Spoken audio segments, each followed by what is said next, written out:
السلام علیکم، welcome to the current nexus, آپ کا ہوسٹ سبحان اشرف۔ آج ہم بات کریں گے کہ اسرائیل اور فلسطین کی جو جنگ ہے اس کا آغاز کہاں سے ہوا اور اس کی تاریخ کیا ہے اور اس میں کون کون سے ملک کا کیا کردار ہے۔ سب سے پہلے ہم سٹارٹ کریں گے 1948 سے اسرائیلی ریاست کے قیام کے بعد سے لے کر آج تک اپنے ملک پر یہودیوں کے قبضے کے خلاف فلسطینیوں کی جنگ جاری ہے۔ دنیا میں آج ان دونوں کی حمایت اور مخالفت کے نتیجے میں دو الگ الگ بلاکس بن چکے ہیں، جن میں ہم دیکھیں تو ایک بلاک میں رشیا، چائنا اور ایران شامل ہے، جبکہ دوسرے بلاک میں دیکھا جائے تو امریکہ، جن کے اسرائیلیوں کو پرزور حمایت ہے۔ اگر اس کے بعد دیکھا جائے تو ہر جگہ پہ بس یہی چیز ڈسکس ہو رہی ہے کہ اصل قصوروار فلسطین ہے یا اسرائیلی ہے۔ اب اس جو سارا جھگڑا ہے اس کے اندر ایک اہم چیف ہے جس پر کوئی بھی شخص بات نہیں کر رہا، جو کہ اس لڑائی کا اصل قصوروار ہے، اور وہ ہے برٹش امپائر، جس نے پاکستان اور ہندوؤں کے درمیان کشمیر کے تنازع کی طرح مسلمان اور یہودیوں کے درمیان جان بوجھ کر اس بارڈر کے تنازع کو رکھا تاکہ یہاں پہ ایک اسٹیبلش گورنمنٹ نہ آ سکے اور ان کا کنٹرول اور ان کی سپورٹ ہمیشہ کی طرح ڈیپ سٹیٹ کی طرح پورے ملک پر رہے۔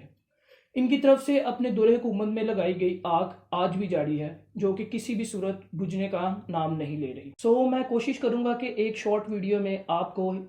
فلسطین اور اسرائیل کے درمیان جو جنگ ہے اس کی تاریخ کے بارے میں بتا سکوں۔ سب سے پہلے ہم سٹارٹ کریں گے پہلی جنگ عظیم ورلڈ وار 1 کے اندر،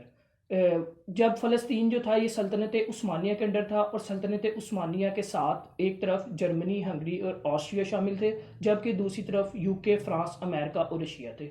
اتنی بڑی جنگ میں شامل ہونے سے سلطنت عثمانیہ کافی کمزور ہو گئی تھی، اور اس چیز کا فائدہ اٹھاتے ہوئے شریف مکہ نے برطانوی جاسوس لارس آف عربیہ کے بے کعبے اور عرب سرزمین کے ساتھ بغاوت کرتے ہوئے جو عرب سرزمین کا جو چارج تھا وہ سارا کا سارا برٹش گورنمنٹ کو دے دیا۔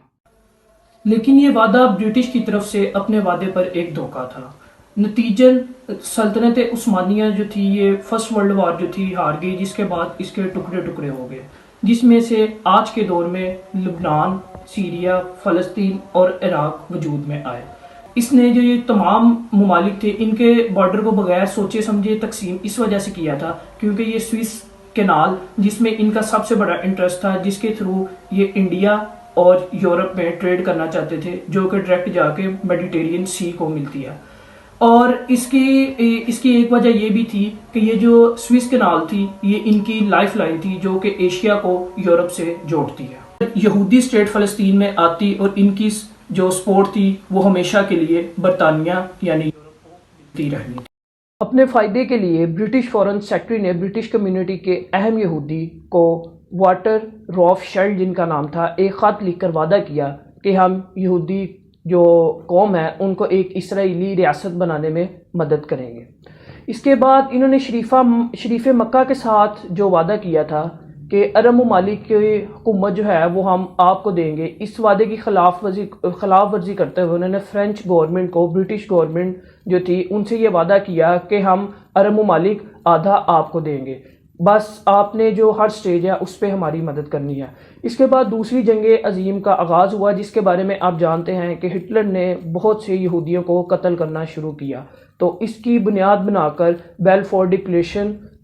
جو تھی برطانیہ میں جو پاس ہوئی، اس چیز کی بنیاد بناتے ہوئے بہت سے یہودیوں نے فلسطین کی زمین پر قبضہ کرنا شروع کر دیا اور یہاں پر جا کر رہائش پذیر ہو گئے۔ اس کے بعد اب آہستہ آہستہ فلسطین میں مسلمانوں کی تعداد کم ہونا شروع ہو گئی اور ان کو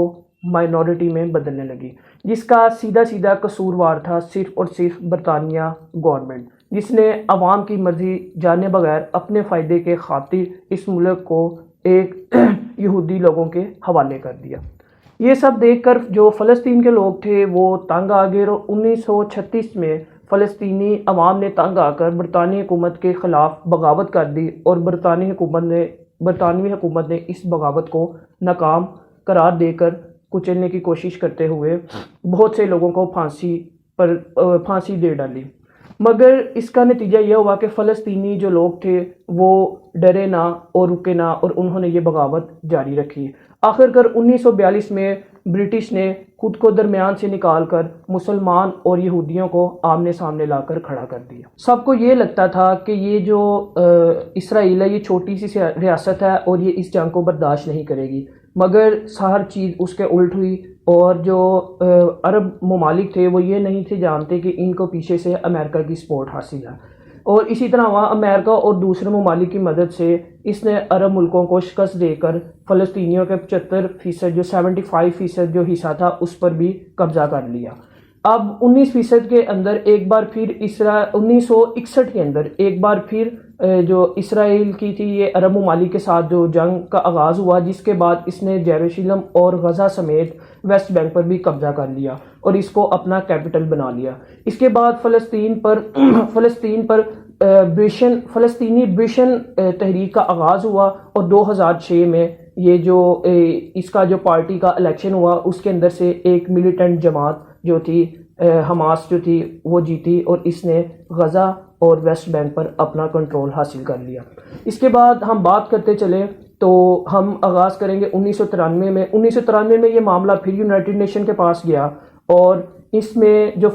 فلسطینیوں کا جو معاملہ تھا یونائٹڈ نیشن کے پاس گیا، اور انہوں نے جو اسرائیلی لوگ تھے ان کو یونائٹڈ نیشن نے کہا کہ جو فلسطینیوں کی جگہ ہے ان کو یہ جگہ واپس کی جائے۔